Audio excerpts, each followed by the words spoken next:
Bonjour et bienvenue à cette autre édition du Bulletin des régions, une émission produite grâce à la collaboration des télévisions communautaires autonomes associées à Cogeco. Bonne émission. Alors, qu'est-ce que ça évoque pour vous, le 5-10-15? C'est un espace absolument magnifique. C'était des belles professions dans ce temps-là? J'ai fait 40 ans, madame. Non. Je vois l'homme comme un arbre parce que l'homme prend racine comme l'arbre. Avez-vous l'impression qu'il y a une relève pour ça? Est-ce qu'il y a des jeunes qui vont pour pas que ça se perde? C'est cette année que ça vaut vraiment la peine de venir au marché public.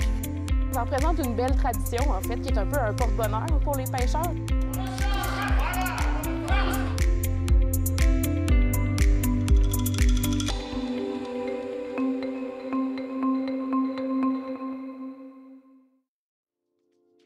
Au sommaire pour vous cette semaine, à Montjoly, les élèves de l'école du Mistral accueillent la commission spéciale sur les impacts des écrans et des réseaux sociaux sur la santé et le développement des jeunes. À Newport, c'est dans le hangar du chantier naval FMP que s'est déroulé le gala de tourisme et commerce Rocher-Percé.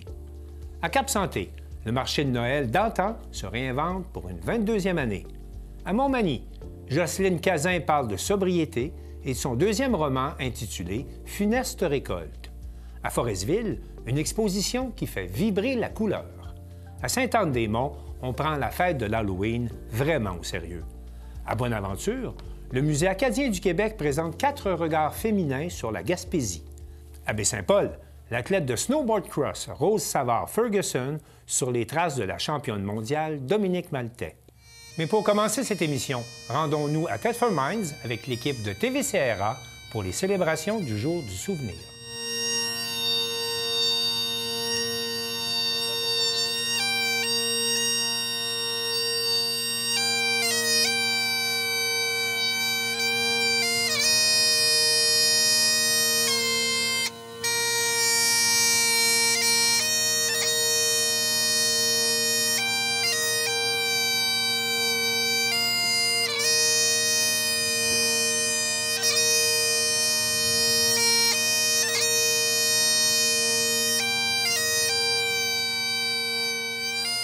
Bienvenue à notre cérémonie du Jour du souvenir pour la grande région de Thetford.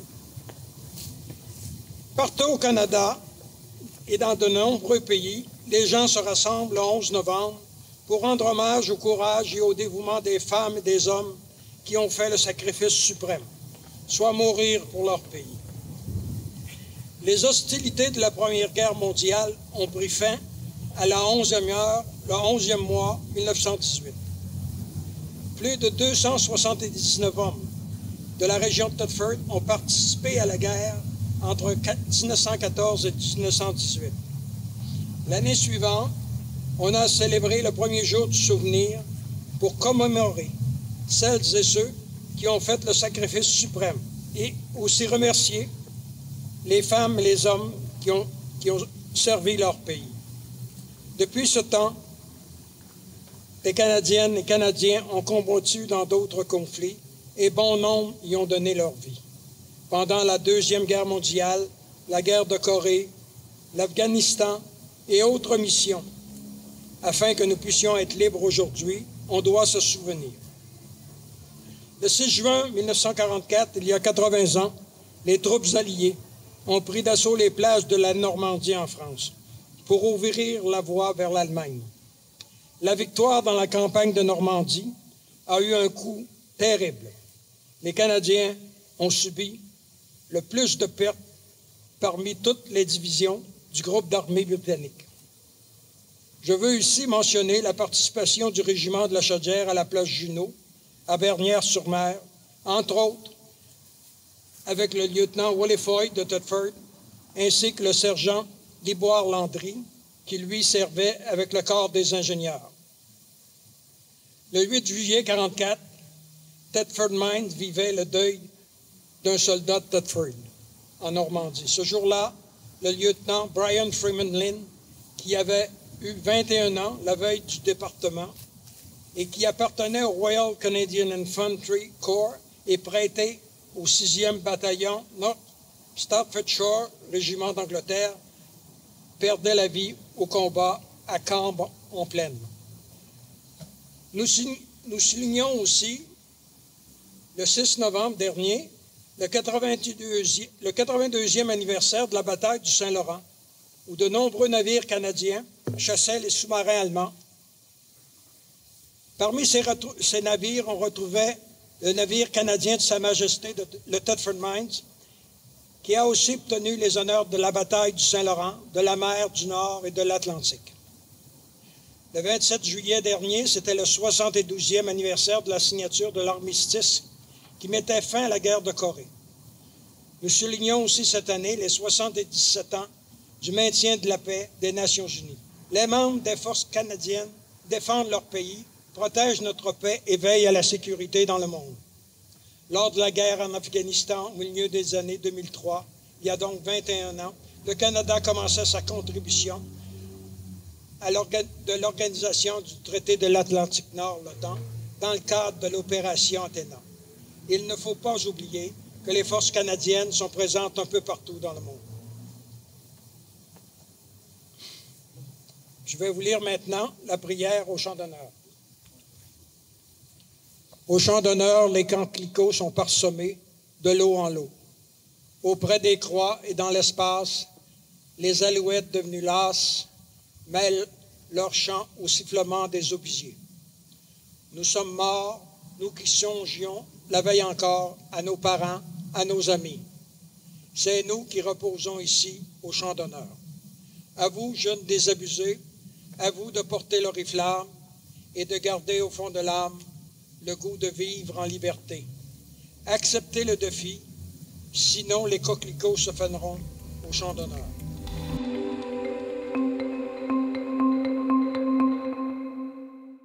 Le 5 novembre dernier, la Commission spéciale sur les impacts des écrans et des réseaux sociaux sur la santé et le développement des jeunes était de passage à l'école Le Mistral à Montjoly. Le jeune reporter Alexis Deschênes, qui travaillait pour TV Métis, en a profité pour interviewer la présidente de la commission, la députée Amélie Dionne. Alors, bonjour, Madame la députée. Comment allez-vous? Ça va très bien, Alexis. Et toi? Très bien, merci. Alors, on va commencer avec la première question. Dans quel but la commission a été créée? La commission a été créée par le gouvernement avec l'accord des 125 députés pour se pencher sur la question de l'encadrement des écrans et des impacts sur la santé des jeunes. Pourquoi avez-vous rejoint la commission en tant que présidente? En fait, c'est une offre qu'on m'a faite de pouvoir présider cette commission-là. Donc, si on se souvient, en juin dernier, le premier ministre a annoncé la création de la commission spéciale. Donc, c'est une commission transpartisane où l'ensemble des partis politiques siègent sur cette commission. Et donc, on m'a offert la présidence de cette commission, fonction que j'ai acceptée avec plaisir. Comment gérez-vous votre temps d'écran comme député?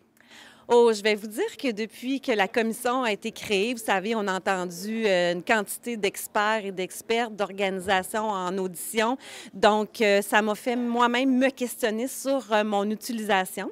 Alors, j'ai aussi une fille de 22 ans pour lesquelles aussi je me posais beaucoup de questions sur l'utilisation de ces réseaux sociaux et du temps qu'elle passe aussi sur les écrans. Donc, je pense que je dois vous dire que je suis plus sensibilisée maintenant à moi-même l'utilisation que j'en fais. Mais c'est certain qu'en tant que député, dans nos fonctions de notre travail, le téléphone, le cellulaire, c'est un outil qu'on ne peut pas, qu'on doit se servir. Alors, mais je dois vous dire que je fais un petit peu plus attention maintenant. Et comment votre fille gère son temps d'écran? Ma fille, vous savez, a 22 ans, donc pour elle c'est comme autorégulé. Donc, c'est certain que quand elle est née, on ne parlait pas autant du temps d'écran, des réseaux sociaux. Donc, c'est certain qu'on on a évolué là-dedans. Moi aussi, en tant que mère, j'ai évolué dans ce phénomène-là. Mais maintenant, aujourd'hui, depuis qu'elle est jeune adulte, elle s'aperçoit de ce que ça puisse être un outil de distraction. Donc, elle gère elle-même son utilisation. Je pense qu'elle le fait bien. Pourquoi aller entendre l'avis des jeunes seulement dans les écoles primaires et secondaires, mais pas dans les cégeps et universités? On a décidé de prioriser le primaire et le secondaire parce qu'on souhaite s'attaquer à ce phénomène pour justement aller au niveau des plus jeunes, dans le fond. On sait que les enfants de 0 à 5 ans, au niveau des écrans, on limite ou on évite.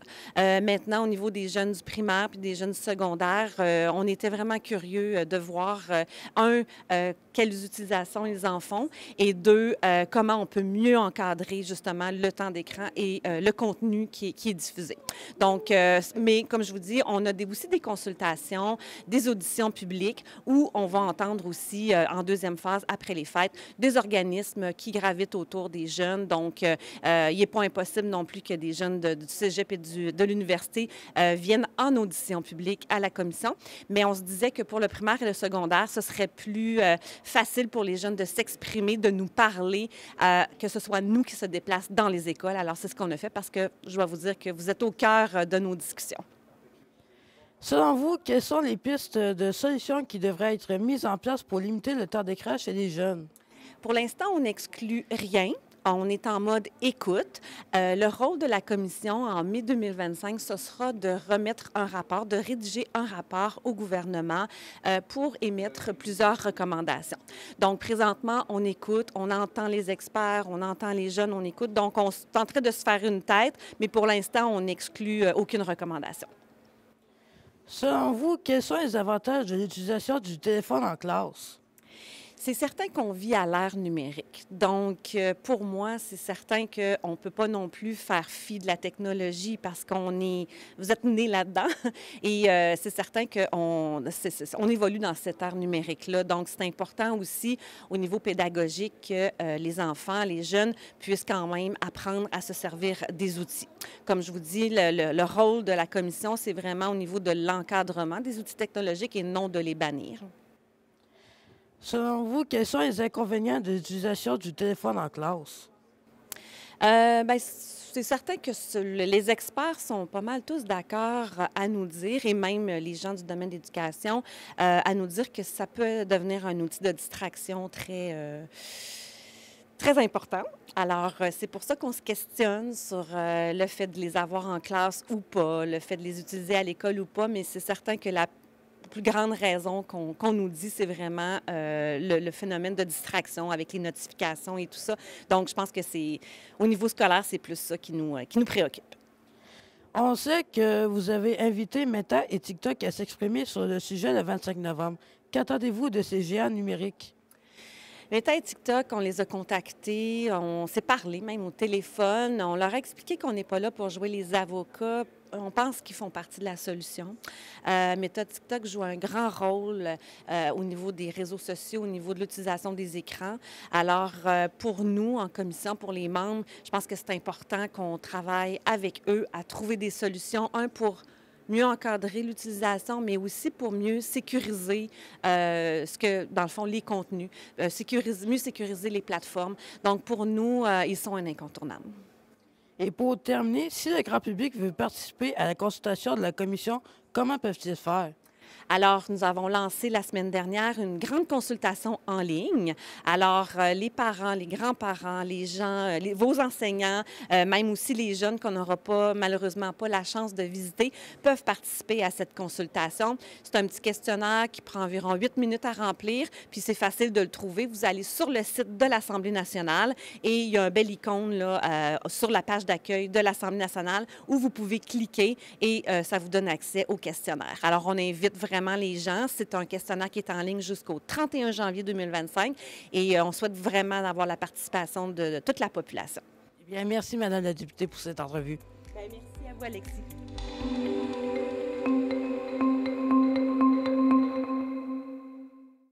Jean-Denis Laperrière de la télévision du Rocher-Percé nous amène à Newport, plus précisément au chantier naval FMP, où s'est déroulé le gala Tourisme et commerce de Rocher-Percé. On rencontre les lauréats du gala.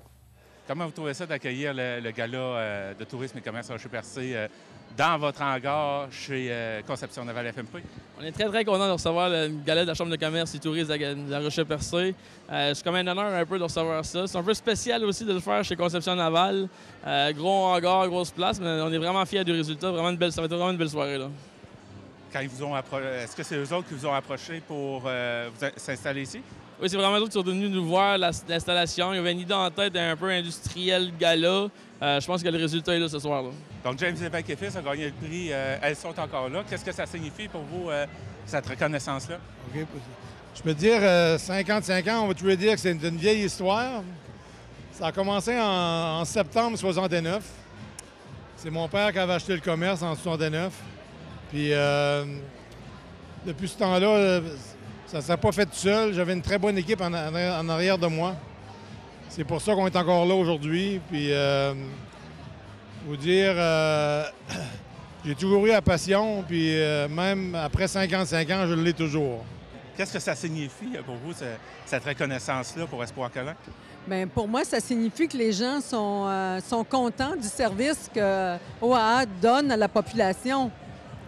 Et puis, vous savez, il y a tellement d'animaux errants, il y a tellement d'animaux qui ne sont pas stérilisés, que ça multiplie le travail là, des bénévoles et du personnel du conseil d'administration. Moi, ce que je veux en tant que bénévole, c'est inviter la population à faire stériliser leurs animaux. Parce qu'à date, c'est une très grande problématique là, à la grandeur de la MRC du Rocher-Percé. Vous avez remporté le prix Jeune Entreprise. Qu'est-ce que ça signifie, cette reconnaissance-là? Bien, c'est sûr que de remporter cette reconnaissance après 2 ans d'ouverture, c'est très valorisant puis réconfortant. On a mis beaucoup d'efforts et d'énergie. Alors, une reconnaissance là, comme celle-là, ça fait une bonne petite tape dans le dos. Un bref historique de la mise en place de cette entreprise-là? MC2, l'idée est venue en septembre 2021, suite après ça à la mise en place d'un plan d'affaires, une planification stratégique, en passant par le financement puis le début de la construction décembre 2021 pour une ouverture, une mise en opération en juillet, le 4 juillet 2022. Vous avez remporté le prix Bonheur au boulot. Qu'est-ce que ça signifie pour vous, cette reconnaissance-là? C'est vraiment une belle reconnaissance. En fait, ça signifie beaucoup parce qu'au CGE-OE, on est vraiment une famille. On est plus qu'une équipe. On est vraiment une famille. Puis de voir que ça paraît ailleurs, c'est vraiment le fun. Honnêtement, là, c'est vraiment le prix. S'il y a un prix qu'une entreprise ou une organisation veut recevoir, c'est bien celui-là, surtout en pénurie de en période de pénurie de main-d'œuvre, comme on le vit.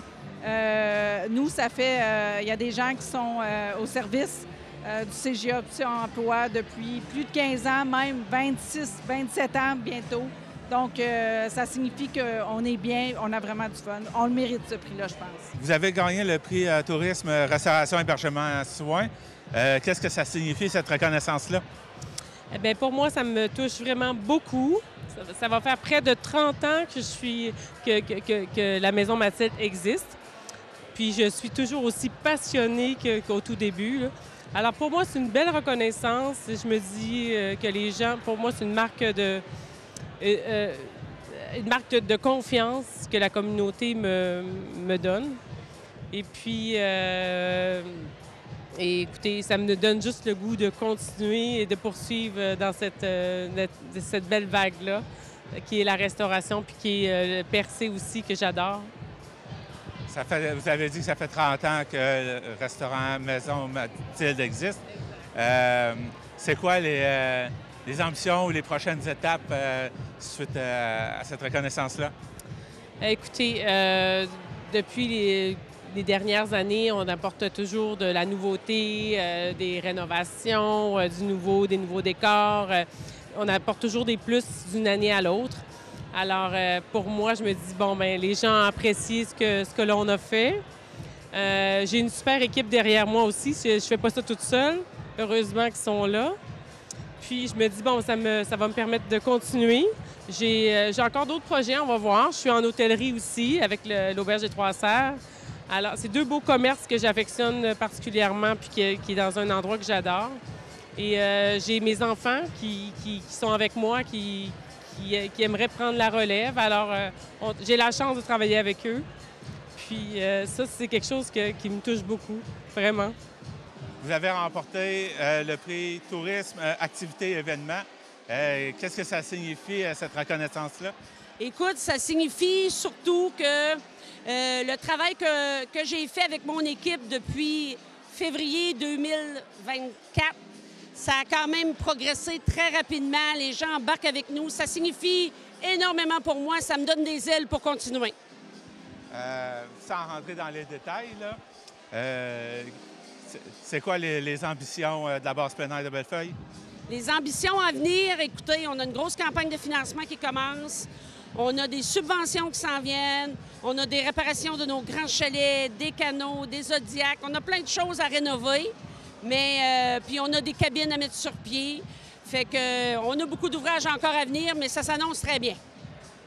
Et beaucoup d'activités à venir aussi, j'ai l'impression. Oui, tout à fait. Demain, en passant, c'est l'activité d'Halloween du Nord à 4 heures. On a le village de Noël qui va renaître cette année avec toutes des activités au courant de l'hiver pour revenir à l'été avec notre colonie et le camp de jour. Vous avez gagné le prix commerce de détail et services. Qu'est-ce que ça signifie, cette reconnaissance-là? Bien, je suis vraiment contente parce que c'est vraiment un rêve que j'avais d'être reconnue. C'est un rêve qui se réalise, mais enfin, tu sais, c'est une belle entreprise à percer. Donc, puis merci aussi à mes employés parce que sans mes employés, je ne serais pas là. C'est quoi les prochaines étapes pour la savonnerie? Vraiment, aller chercher tout le Canada. C'est vraiment ça que je veux, puis c'est bien parti. Puis faire des belles collaborations, puis amener jusqu'à date, là, je suis rendue à 4-5 collaborations, puis ça continue.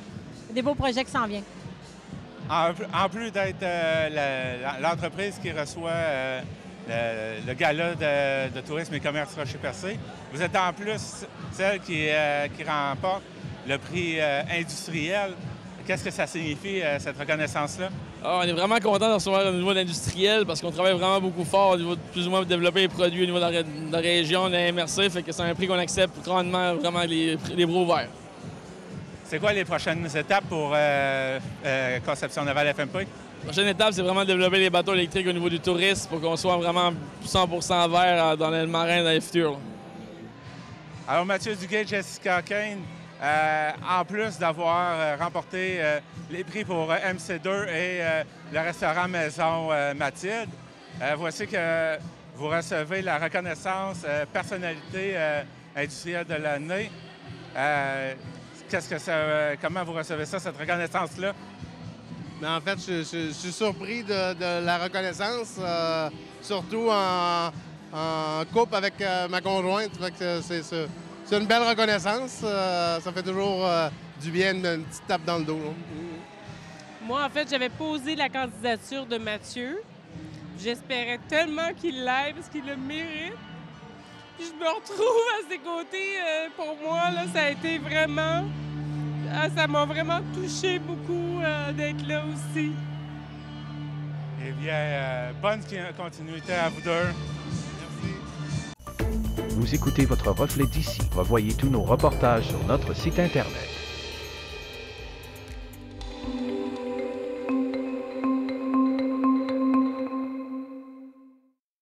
Un peu partout au Québec, à l'approche des fêtes, pas moins de 60 marchés de Noël verront le jour. Et Arthur Bordelot, de CJSR, nous amène au marché du Noël d'antan de Cap-Santé, où l'on essaie de se renouveler depuis maintenant 22 ans.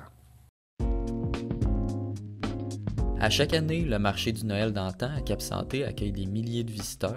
Le maire de Cap-Santé, Michel Blackburn, parle de l'importance de réinventer l'événement à chaque année. 22e édition, il faut se réinventer année après année. Les gens sont derrière à créer des marchés comme ceux-là. Alors, le défi est encore plus important pour les comités d'organisation de se réinventer pour offrir une proposition qui va toujours se démarquer des autres, qui nous regardent, puis on est un exemple. Donc là-dessus, je tiens vraiment à lever mon chapeau au comité d'organisation, au CA, pour cette qualité-là que vous avez de vous réinventer année après année pour offrir une proposition qui va savoir séduire les gens puis de les fidéliser à venir et revenir chez nous à Cap-Santé. Au nom du député de Portneuf, Vincent Caron, ça me fait plaisir d'être ici aujourd'hui. Vous savez que Vincent n'est pas là. Cette semaine, il est aux travaux de l'Assemblée nationale et il est fier de participer financièrement aux activités du Noël d'antan. D'ailleurs, vous connaissez son attachement pour Cap-Santé et les activités et ce qui se passe ici. Et depuis quand même 22 ans, je pense que le maire l'a souligné, quand même 22 ans à soutenir une activité comme ça prend vraiment une équipe extraordinaire. Réussir à faire un village dans un village, là, il faut vraiment le faire. Tu sais, c'est vraiment... C'est vraiment une tradition, c'est historique.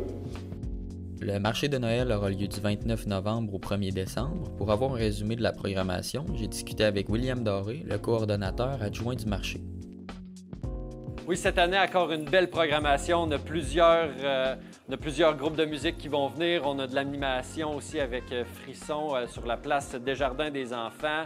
On a l'église qui est encore ouverte pour l'exposition de crèche de Madame Crayon qui va être là aussi avec son musée de l'écriture. Beaucoup d'animations, les sortes de carignan salières qui vont être là, qui vont faire des démonstrations de tir de fusil. On a les Filles du Roi qui ont leur chorale aussi, les Voix de la Neuve-France qui vont venir chanter, mais qui vont aussi être présents sur le site en tout temps. On a bien sûr la présence de Saint-Nicolas. Surtout à l'ouverture du site le vendredi soir avec la Marche des Anges, mais aussi Saint-Nicolas va revenir pendant la fin de semaine prendre des photos avec les gens. Il va venir se promener sur le site. Pas ça, une belle programmation. Vous pouvez aller la voir sur la page Facebook ou sur notre site web. On estime notre achalandage entre 15 et 20 000 personnes qui viennent pendant la fin de semaine. Donc, en 2 jours et demi, là, ça fait beaucoup de monde à Cap-Santé. Plus de 100 bénévoles participent à la réalisation de l'événement. Environ 5000 heures de bénévolat ont été comptabilisées durant cette année. C'est des gens qui décident de donner leur temps parce qu'ils croient en un événement. Ils aiment participer, ils aiment l'atmosphère. Ce qui fait de notre événement un événement qui est unique parce que c'est vraiment construit par des bénévoles pour les gens de Cap-Santé, pour les gens de l'extérieur. Puis je pense que c'est ça qui fait notre force. Je vais revenir un petit quelque chose que tu as dit, Michel, tantôt. On se réinvente chaque année. Puis il y a une raison pourquoi on se réinvente, pourquoi on a toujours des nouvelles idées. C'est qu'à titre de comité, on s'est toujours donné la vision de gérer de façon du bas vers le haut. Donc les idées qui viennent, on les écoute, on les assimile, puis après ça, on va de l'avant à titre d'équipe. On est ouvert, puis on trouve que le plus qu'on a de la participation des gens, le mieux qu'on peut évoluer et s'adapter à la réalité de tous les jours et rester le marché le plus innovateur d'année en année. Donc, c'est quelque chose que nous autres, on est très fiers. C'est quelque chose que moi, je supporte énormément à titre de président. Parce que moi, président, c'est un titre parfait, excellent, mais c'est l'équipe qui est autour de moi qui fait la différence. C'est l'équipe qui écoute leur sous-comité, qui écoute leurs membres, puis on va de l'avant avec ça.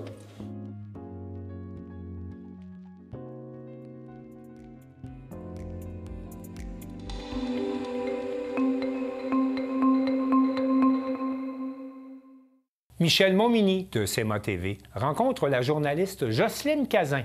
Il sera question de sobriété, mais surtout de la parution de son 2e roman, Funeste récolte.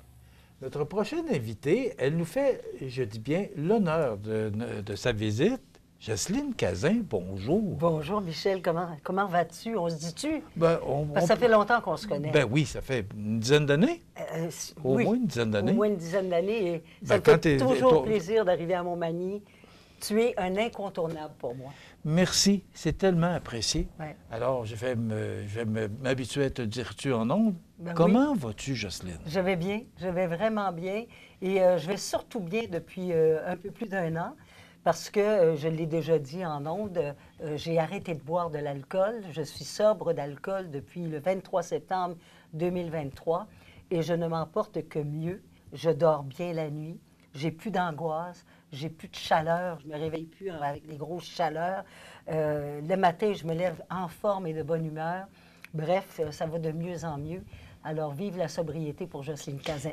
Mais j'ai été un peu surpris lorsque on s'est jasé un peu avant l'entrevue. Ouais. Et quand tu m'as dit ça, que tu avais arrêté de boire à partir de 2023. Mais pourtant, moi, Jocelyne Cazin m'a déjà dit qu'elle avait arrêté de boire. Oui, mais donc, ça, c'est dans les... Donc, je comprends que tu as recommencé. Bien, mais ça... OK. J'avais arrêté de boire dans les années 70 parce que j'étais une trop grosse buveuse. Aujourd'hui, je suis juste grosse. Non, c'est tard. Ce que je veux dire, c'est que dans les années 70, j'avais déjà un sérieux problème. Alors, j'ai été 6 ans sobre. Et dans les années 80, j'ai recommencé à boire en voyage au Mexique, une petite margarita. Et puis, c'est bien bon aux framboises, avec framboises et glace écrasée. En tout cas, c'est bien bon. Et puis, j'ai recommencé à boire. Mais, tu sais, moi, je me calcule comme étant une alcoolique fonctionnelle. J'ai jamais manqué une journée de travail dans ma vie à cause de l'alcool. Okay. J'ai toujours bu après 5 heures.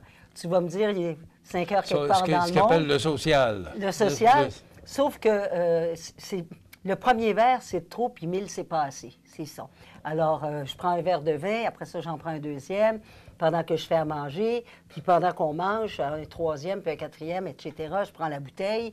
Alors, puis je buvais tous les jours, tous les soirs. Alors, et l'an dernier, j'ai eu un grave accident chez moi, après une soirée trop bien arrosée. J'ai fracturé 2 vertèbres lombaires. Je ne sais même pas où je suis tombée chez moi. Je ne sais même pas, là. J'ai encore un blackout là-dessus. Et je me suis retrouvée à l'hôpital.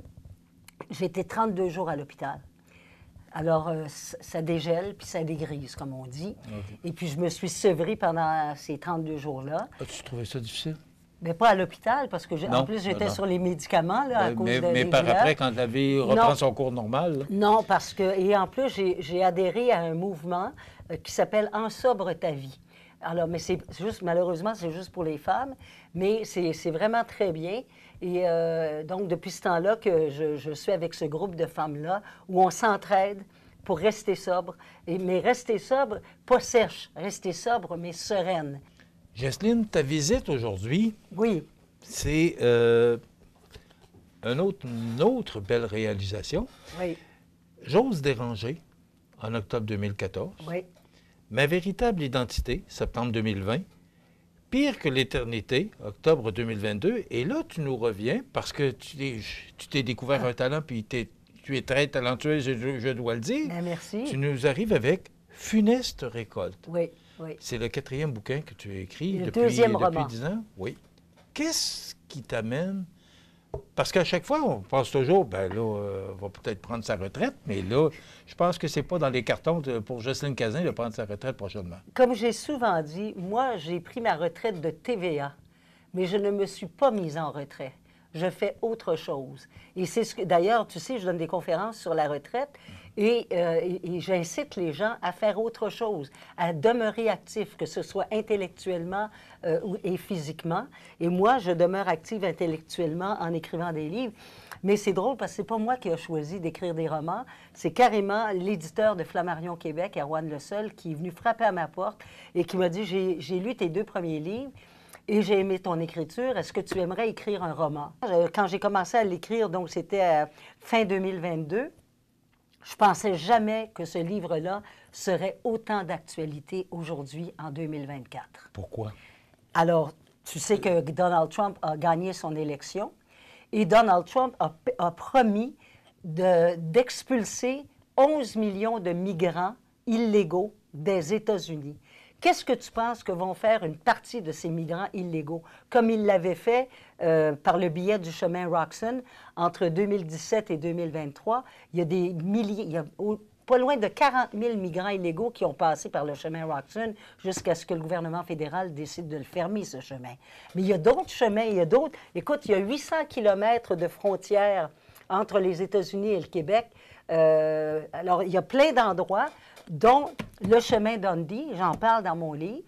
Mais mon livre, c'est pas la réalité, mais c'est une fiction réaliste. C'est l'histoire de migrants illégaux qui, justement, essayent de traverser la frontière et qui, malheureusement, sont pris en charge par des fermiers véreux. Ils ne sont pas tous véreux. Heureusement, la majorité des fermiers au Québec sont honnêtes. Mais il y a des fermiers véreux qui traitent les migrants illégaux et même parfois des travailleurs temporaires étrangers qui travaillent légalement dans des fermes. On les traite comme des esclaves, on les traite comme du bétail. J'espère que ce livre-là pourrait avoir une deuxième vie. Je ne sais pas, par hasard, une télésérie ou un film, on ne sait jamais. Je ne sais pas quand on l'arrêtera, mais je pense que la retraite, c'est pas pour demain. Dans les éditions, Flammarion Québec. Donc, Jocelyne Cazin, Funeste récolte. Voilà, c'est le dernier, c'est le petit bébé de Jocelyne. Puis ce que je comprends, c'est qu'elle va revenir nous en présenter d'autres. Ça se lit bien. Et en plus, les caractères sont gros pour les gens qui n'ont pas de bons yeux.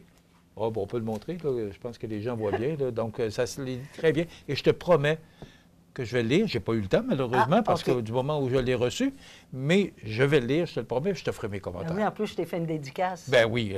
Puis, d'ailleurs, il va être à l'entrée parmi tous nos précieux livres qui cherchent les gens qui écrivent des livres. Là, les écrivains, les auteurs. Nos auteurs, voilà. Ça, on appelle. Ça, c'est le plan de mémoire, tu le sais, Jocelyne, Oui. C'est le pire ennemi des animateurs. Écoute, je te comprends tellement. Doit J'en ai eu quelques-uns quand j'animais. Jocelyne Cazin, merci beaucoup de ta visite. Merci. Voilà.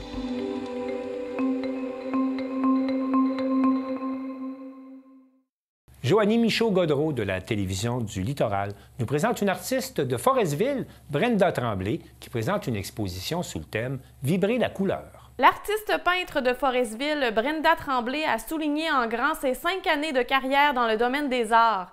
Les 1er et 2 novembre, elle a organisé un vernissage au complexe Guy Ouellet où elle a présenté son parcours artistique ainsi qu'une nouvelle collection. Cette exposition solo se déroulait sous le thème « Vibrer la couleur ». La Foresvilloise voulait démontrer aux personnes présentes que tout est vibration. Elle croit que ceux qui pensent négativement attirent forcément du négatif. C'est une fréquence, c'est une vibration, selon l'artiste qui évolue dans le domaine énergétique depuis ses débuts. C'est en 2019 que Brenda Tremblay a fait le grand saut et s'est lancée à temps plein dans ce monde qui lui plaît depuis sa jeunesse. Elle a décidé de se dévoiler au monde, de se lancer dans le domaine. Pour elle, il s'agissait d'un test de marché puisqu'elle vit en région. Inspirée par Linda Isabelle, une artiste peintre de Forestville dont le succès est maintenant international, elle croyait que son rêve de faire de l'art à temps plein était possible. Même si la créativité artistique a toujours fait partie d'elle, Brenda l'a mise de côté pendant un petit moment jusqu'à ce qu'elle souffre d'une dépression en 2017. Elle a ensuite reconnecté avec la musique, l'art et le dessin notamment. Elle s'est rendue compte que ça lui faisait du bien. C'est pourquoi la mission qu'elle s'est donnée avec ses œuvres est de faire du bien aux autres, à ceux et celles qui les observent. En visitant l'exposition, on s'aperçoit de l'évolution de l'artiste au cours des 5 dernières années. Son style s'est affiné, tout comme sa technique, mais le thème de la spiritualité est demeuré présent malgré les années qui passent. Alors qu'elle avait le syndrome de l'imposteur à ses débuts, maintenant Brenda Tremblay se sent suffisamment à sa place pour organiser un tel événement. Une nouvelle collection a été créée spécialement pour l'occasion et celle-ci comprenait une pièce maîtresse de grande dimension. Lors de son dévoilement, le 1er novembre en soirée, les gens présents étaient époustouflés par le travail de Brenda Tremblay. Voici la description qu'en fait l'artiste. Enlève ce masque qui alourdit tes épaules. Enlève ce masque imposé par la société. Enlève ce masque pour dévoiler ta lumière. Enlève ce masque pour vivre ta vérité. L'artiste peintre forestvilloise est de plus en plus connue à travers le Québec. Quand elle se déplace dans les symposiums, elle se fait reconnaître par des amateurs d'art qui la suivent sur les réseaux sociaux. Sa candidature est presque toujours acceptée dans les symposiums. Quand elle pense à son avenir en tant qu'artiste, il lui reste des objectifs à atteindre. Elle aimerait, entre autres, pouvoir vivre de son art à 100%.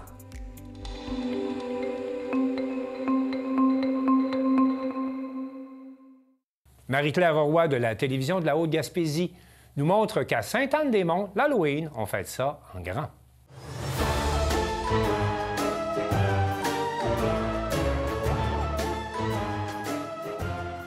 Allô? Allô? Alors, ça se passe comment l'Halloween cette année avec vous? Ça se passe d'une façon différente. Habituellement, on avait l'avenue qui était fermée puis qui était accessible aux piétons. Puis, cette année, on y va avec des stations comme on avait fait l'année passée, mais cette fois-ci, c'est pas comme un plan B, là, c'est vraiment notre concept. Donc, on a 5 grandes stations dans la ville. Mamie a ce costume. C'est pas grave. On a 5 stations dans la ville. On a aussi une carte interactive où les citoyens peuvent mettre leur adresse. Puis, on a chacun une thématique des décors qu'on a préparés avec une. La thématique ici, c'est quoi? C'est l'automne. Automne enchanté. Ben, merci. Romain Gasse. T'es déguisé en quoi, Romain? Je suis déguisé en caméléon. Wow, puis ça fait quoi un caméléon, ça? Ça change de couleur.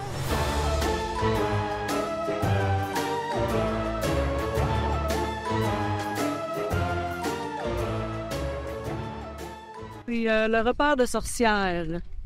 Qu'est-ce qui va se passer dans le repère de sorcières? Qu'est-ce que vous avez comme activité? Thématique, c'est un rave. C'est comme plus un nightclub ce soir. Fait que possibilité de prendre des photos, toute la famille, les amis avec un mur. Sinon, il y a le bar à bonbons, bien sûr, sans alcool. Et il y a une section où on peut danser avec le DJ sous le chapiteau à l'abri de la pluie.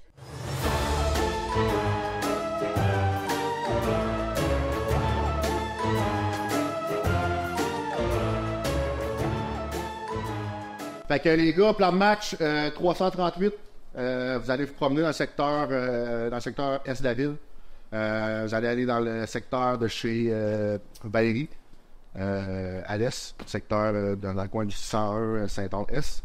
Le 938, vous allez rester centre-ville. Vous allez vous promener dans les rues du centre-ville, faire les 2 autres stations qu'il y a au centre-ville.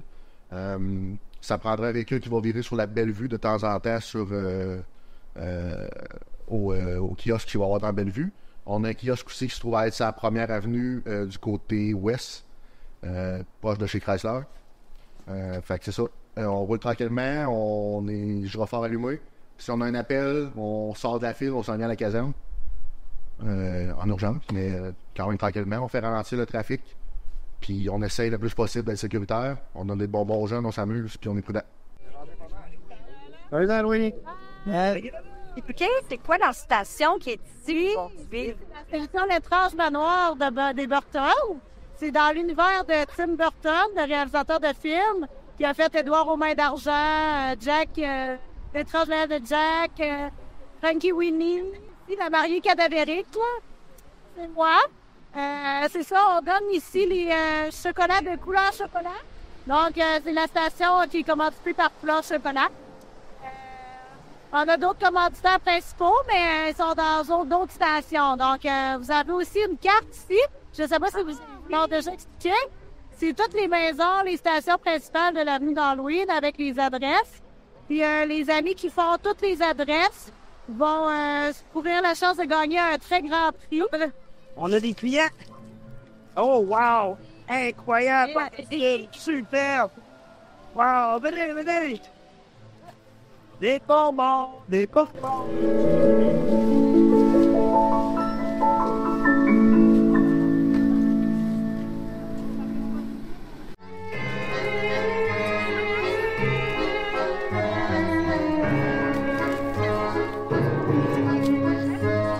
Allô les filles, ça va bien? Vini, toi? Vous êtes déguisées en quoi? En cochon gonflable. En cochon gonflable, ça fonctionne comment, votre costume? En fait, on a une petite batterie ici. Vous avez une batterie? Oui, ici. Ah, OK. Et ça souffle de l'air dans votre costume? Oui, exactement. Est-ce que ça vous garde au chaud? Ouais. Oui, un petit peu. Ouais. On n'a pas prêt, non.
Valérie Pinault de Télévague était au vernissage de l'exposition de photos « 4 visages féminins sur la Gaspésie » qui est présentée au Musée acadien du Québec à Bonaventure. Dimanche le 3 novembre dernier, le Musée acadien du Québec à Bonaventure procédait au vernissage de sa nouvelle exposition « 4 regards féminins sur la Gaspésie ». Une exposition en collaboration avec les rencontres de la photographie en Gaspésie. Claude Goulet, directeur de l'événement, nous présente les 4 artistes internationaux qui se sont inspirés de notre merveilleux territoire. Un peu comme je mentionnais tantôt lors du vernissage, il s'agit de 4 artistes qu'on a accueillis cette année dans le cadre des rencontres. Chaque artiste avait en moyenne une vingtaine de photos, exception faite de Chieko Gerazi, qui est l'artiste japonaise, qui a fait peut-être une 40 de tirages sur la Gaspésie. Ces artistes-là sont venus en 2022 et 2023 en résidence en Gaspésie. Et quand le Musée acadien a lancé cette idée-là de 4 regards féminins, on a fait une sélection d'images. Mais écoutez, oui, il y a certaines images, mais c'est beaucoup plus que ça. C'est parce qu'il fallait se limiter. Mais c'est ça. Donc, Chieko Gerazi, artiste japonaise, c'est tous des tirages originaux qu'elle a elle-même développés au Japon, qu'elle nous a envoyés, qu'on a fait monter. Ensuite, Clara Gasparotto, artiste belge, qui est venue aussi en résidence, qu'on a exposé cette année à Matapédia. Mais encore là, c'est une vingtaine de tirages. C'est vraiment une courte sélection qui est au musée ici. Au fond, vous avez Maud Arsenault, une artiste québécoise, qu'on a présentée cette année à Vaste et Vague. L'œuvre s'appelle « Dans un océan de chair ». Et Maud, ça comprenait 3 vidéos, une installation avec des photos. Donc, c'est assez majeur, vraiment. Et je termine avec Marine Lécuyer. Marine Lécuyer, qui est une artiste française, qui fait partie de l'entente de collaboration avec notre partenaire Diafam. Donc, Marine, elle a exposé à Percé cette année. Donc, encore là, une vingtaine de tirages face à l'île Bonaventure. Mais donc, quand le musée nous a fait l'invitation, on s'est dit, bien, c'est un beau moyen de réunir ces 4 regards-là avec des origines complètement différentes. Fait que c'est ça qui est riche, en fait. C'est des regards complètement différents.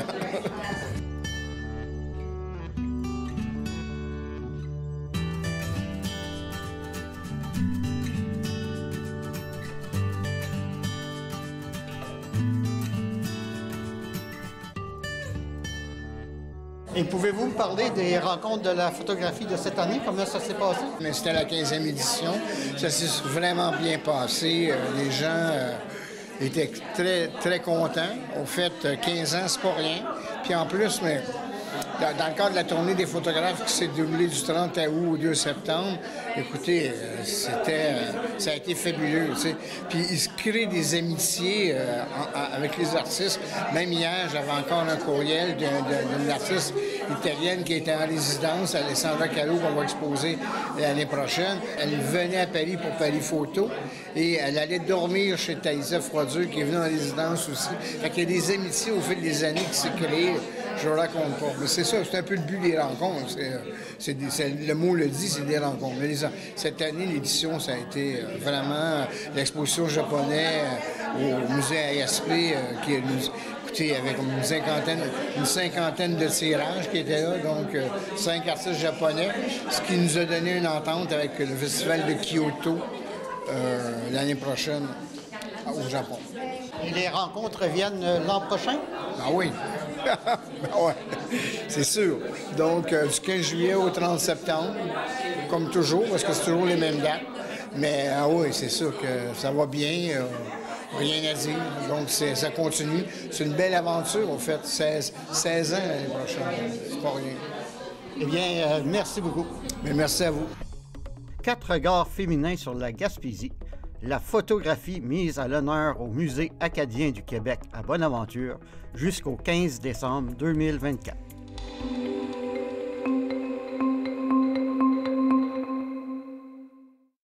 À TVCO, les animateurs de l'émission Le Vestiaire ont rencontré l'athlète de haut niveau Rose Savard-Ferguson qui a abandonné le patinage artistique pour se consacrer au snowboard cross. On écoute leur entrevue.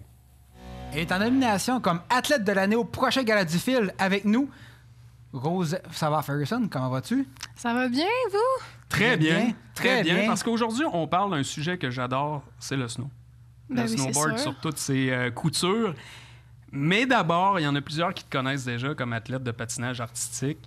Qu'est-ce qui s'est passé? Ouais, qu'est-ce qui est arrivé?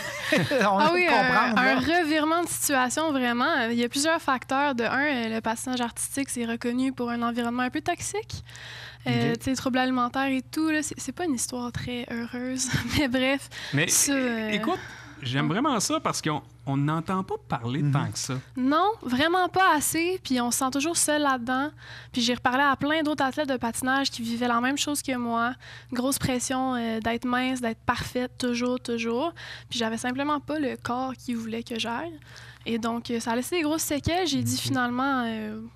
c'est terminé. J'étais rendue en Alberta à ce point-là. J'ai appelé mon père, j'ai dit « Papa, viens me chercher. » C'est fini.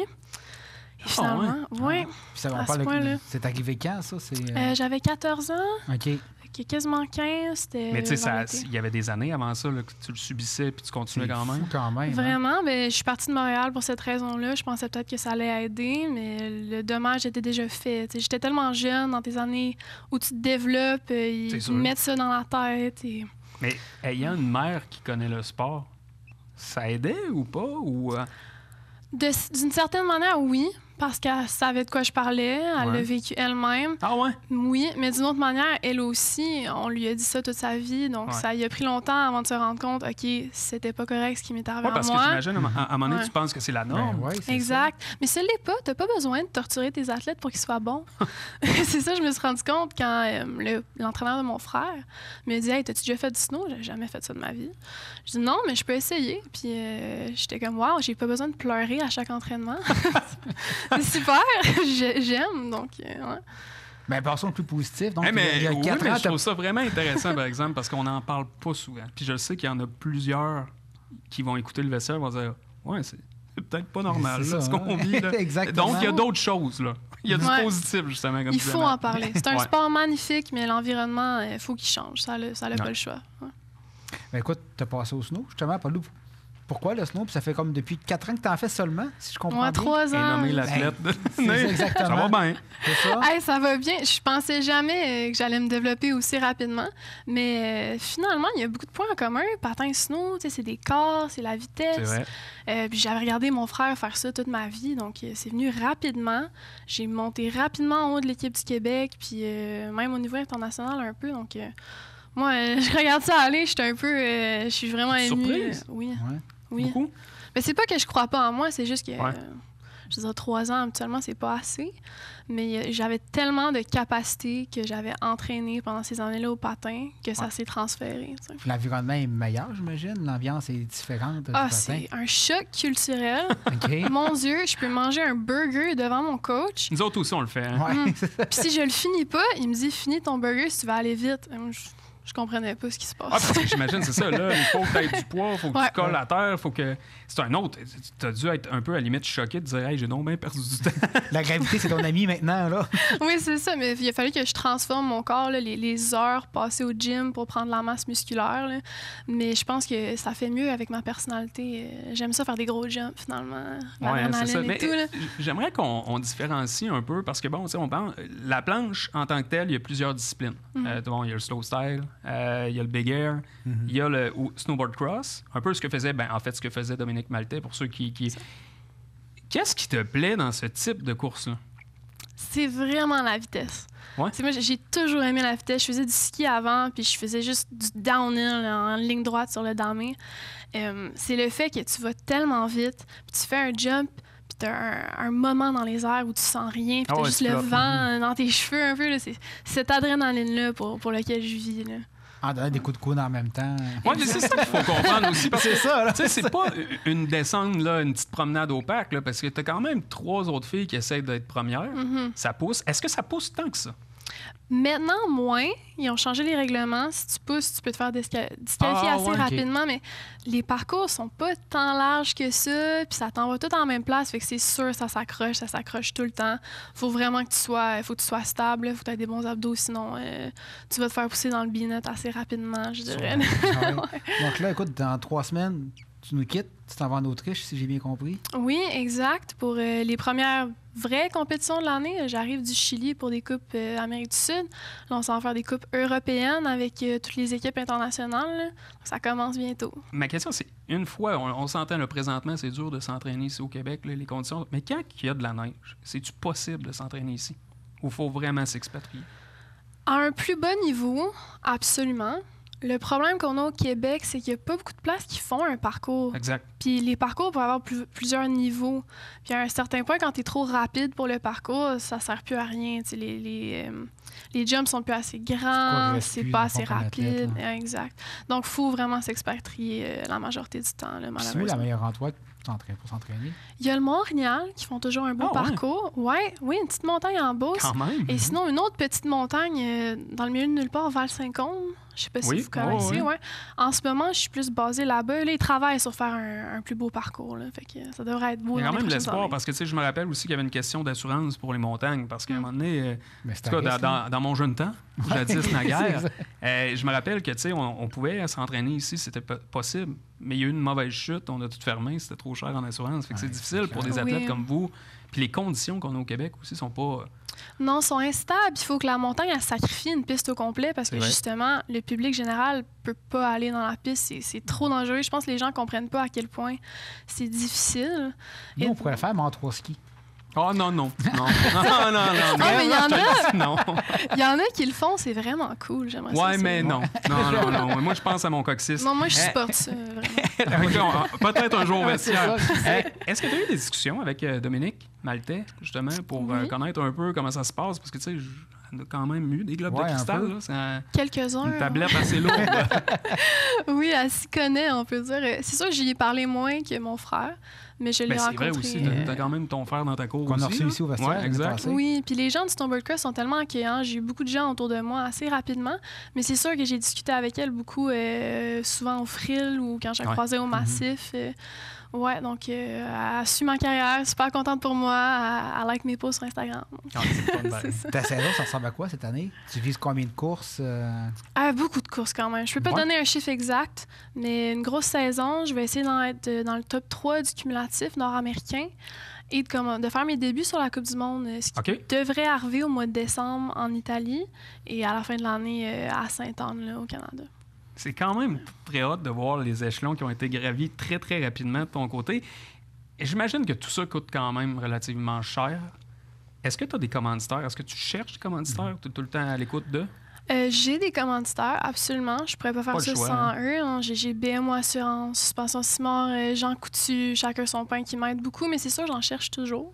Parce que oui, c'est cher et ça devient de plus en plus cher. Le moins on a de neige au Québec, le plus il faut aller ailleurs. Ouais, c'est ça. Tu parles de moins en moins de neige. Est-ce qu'il y a beaucoup de compétitions qui sont annulées à cause du manque de neige? Ouais. Absolument. C'est un gros problème, puis on le sait pas d'avance. Des fois, il y a de la neige, puis là, il pleut pendant 4 jours. Le parcours devient grand comme ça fonctionne plus. En passé, on avait 14 Coupes nord-américaines de cédulées. Il y en a eu 6, en fin de compte. Plus que la moitié ont été annulées, c'est fou quand même. Là. Non, il n'y a pas de problème. Tout va très bien. Exactement. Tout va très bien. Il y en a pas. Est-ce qu'on pense déjà aux Olympiques? On pense toujours aux Olympiques en tant qu'athlète. Cela dit, c'est de la chance aussi aller aux Olympiques. Hein? Ouais, c'est le timing. De 4 ans. Avoir commencé le sport si tard, les prochains, ça serait un bonus, c'est pas impossible, mais c'est pas nécessairement ce que je vise. Ça serait plus ceux d'après qui vont être aux États-Unis. Je crois que tu dois faire un cycle de 4 ans complet. Là, c'est comme un cycle de 2-3 ans. Ouais, c'est ça. Il faudrait que je me qualifie cette année. Là. Donc, c'est un peu. Tout est possible. C'est possible, absolument. Mais en même temps, c'est un sport dangereux. Ouais. Fait que je veux pas trop me pousser, me rentrer dans des parcours trop grands, trop rapides et me fatiguer et finalement me blesser. C'est ça qu'il faut vraiment éviter. Là. Je trouve que tu as une bonne approche, tu sais, de garder le plaisir, passion, sans nécessairement... Mais aussi être lucide, parce que tu sais, c'est quand même un cheminement qui est difficile, tu l'as dit, tu veux pas te maganer non plus, fait qu'il faut bien gérer son corps, en fait, c'est une machine, puis c'est ton outil de travail, donc je pense que moi, on va avoir une médaillée bientôt. J'espère. Tu vas nous voir si tu es olympienne? Ben, c'est sûr. Promis? Absolument. Je le promets. Avant ça aussi. Hein? Mais on te souhaite plein de médailles. Puis on te souhaite une saison 2024-2025 remplie de succès. Merci beaucoup. Merci beaucoup. Merci, Rose.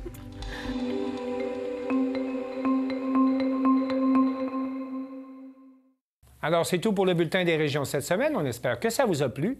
Je remercie toutes les stations de télévision participantes et je vous dis à bientôt.